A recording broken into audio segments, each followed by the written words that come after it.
Hey guys, welcome back to another video. Today I'm going to be showing you guys how to test drive the F4D Skyray in War Thunder and also my opinion on it in the test flight mode. So first things first, you're going to go ahead and search up the War Thunder wiki. Once you get into the War Thunder wiki, make sure you are signed in. You're now going to go to the aviation section. You can pick any vehicle, you can even pick a tank, it doesn't really matter what it is as long as it's not a premium vehicle. I'm just gonna go ahead and go to USA and pick a random plane. We'll do the P-36, because why not? Okay, and then here you'll see the show in game button. Make sure you're signed in. So with the show in game button, what you're gonna do is you're gonna right click. You're then going to inspect. This will then open up. You can click anything you want. And you're gonna click Control F. And here it's gonna say find by string. What you're gonna want to do is dash code.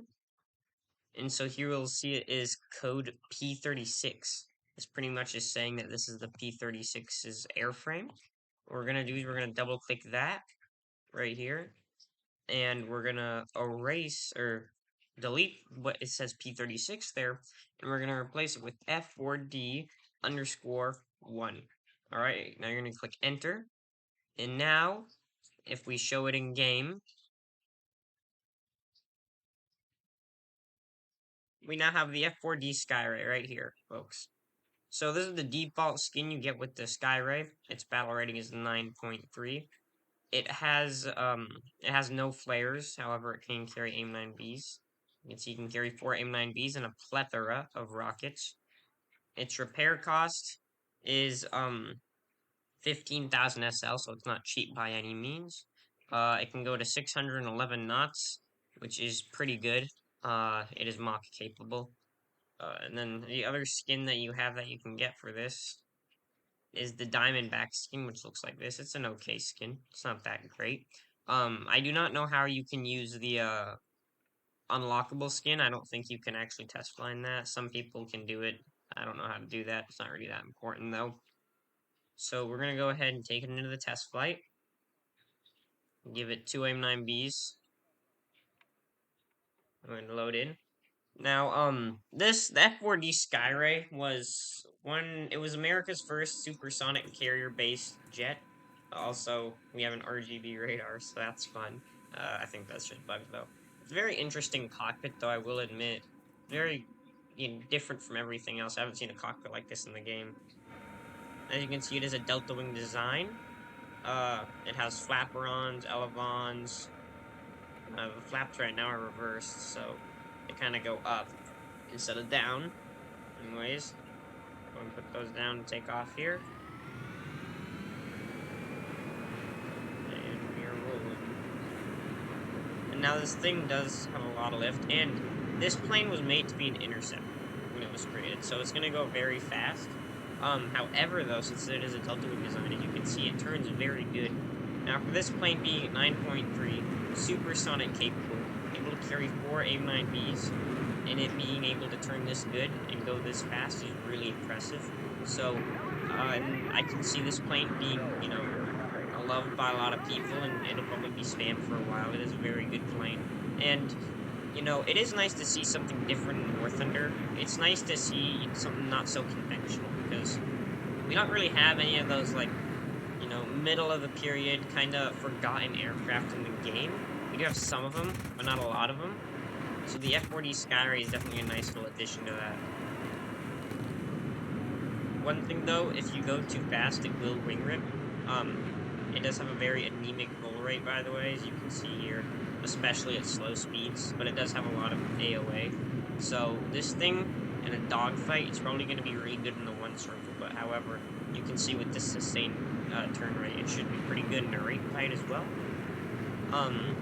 You do have a decent radar. It's not that bad. It's definitely better than the F3H, but it's not anything to go right home about. You can see we can pick this dude up at 5 miles. If we had AIM-7s, we'd definitely be able to pick him off. So it is pretty good radar. It'd definitely be useful for sim. This cockpit, though, not much rear visibility at all. Like I said, this was an interceptor. like I said, interesting cockpit. This plane was used during the early periods of the Cold War, in the early to mid, or no, sorry, in the mid to late 50s, something like that, or early to mid 50s, before it got replaced by the F-11 and F-3H and aircraft like that. This plane, not many people know about it, so it is, like I said, really exciting to see it in War Thunder. If you guys have watched my channel before, you'll see that I did a model kit video on it. So I've known about this plane for a while. I've actually been wondering when or if they'll add it and how they'll add it. It's kind of annoying that they're adding it as an event vehicle, because you don't really have any 9.0, 9.3 aircraft in the game, so it'd be nice for something to bridge it. Like, the F-11 was an event vehicle, so we kind of missed out on that. This is kind of in the same book as the F-11, the same time period, same kind of era. So for them to put it as an event vehicle was kind of unexpected, since they already did that with the F-11. I really would have thought that they would have put this in the tech tree somewhere. But it's whatever. It's not too hard to grind. All you gotta do is get 8 event stars, or event marks or whatever, which isn't too easy. You just gotta get 40,000 points. It'll take a bit, but if you play leisurely over 2 days, you can do it. I got it in 1 day, just because I wanted to get it over with, but now I got 7 to go, and 1 will come out every 2 days, so, and like I said, guys, you're gonna see this thing turn really good. Let's see if we can get it to go supersonic, though. Let's level it out here. Let's see if we can get this puppy to go supersonic. But, yeah, there's not really too much about this plane, considering it had such a short lifespan. It did break a lot of records, though, in its time, so it's in a very impressive aircraft. And like I said, it's a very interesting design. I think this is the first American Delta Wing aircraft. Probably the next Delta Wing aircraft that'll be added to the game is the F-16XL. Because I don't think there are many conventional, actually produced Delta Wing fighters for America. It just wasn't America's thing. But I've never been a fan of the Delta Wing design, but something about the F4D just looks really good, and I really like it. So it looks like we can't get this thing to go supersonic at this altitude. If we were probably higher, we could. Also, by the way, this thing climbs really well. Just look at that climb rate. I'm at, what degree am I? I'm at a 20-degree angle, and I'm barely losing speed. See what she does at a 30-degree angle. Yeah, she's really good at climbing. So with this plane, I'd recommend probably boom and zooming, but when you get too fast, she will start to compress. So maybe not, going super fast, but climbing will definitely be efficient. And then you can just, maybe bring back the power, dive down, get off of Fox 2. Because when you go slow, this thing really turns. Really, really well. So, dogfights won't be a problem with this thing. However, like I said, it does not have flares. So we'll be facing stuff like R60s at its VR without flares. But, that's not too much of a problem if, this plane does turn really well.